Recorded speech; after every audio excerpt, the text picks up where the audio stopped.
Naaresto ang isang 39 anyos na lalaki sa Sariaya, Quezon na inakusahan ng panggagahasa sa isang 16 anyos na dalagita at pag-record ng krimen upang takutin ang biktima na makipagkita muli para sa isang pang pagtatalik.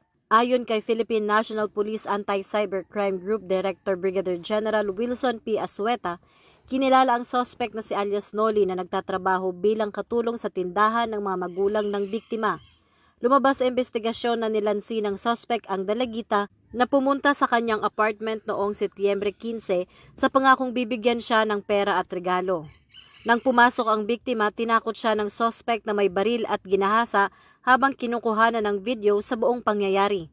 Dahil sa matinding takot, hindi agad naiulat ng biktima ang pangyayari.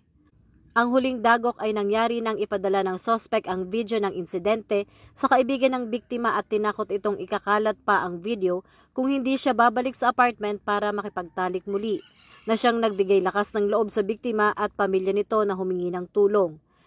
Nagresulta ito sa isang matagumpay na entrapment operation noong Miyerkules.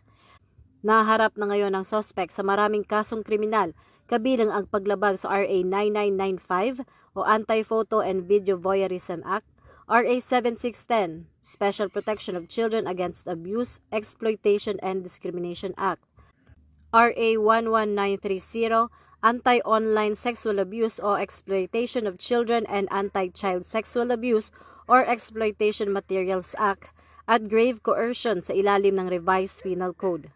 Tinitiyak ng PNP na mabibigyang katarungan at hustisya ang nangyari sa biktima at hindi hahayaan ang ganitong uri ng karahasan dahil ito ang bagong PNP para sa bagong Pilipinas, serbisyong mabilis, tapat at nararamdaman.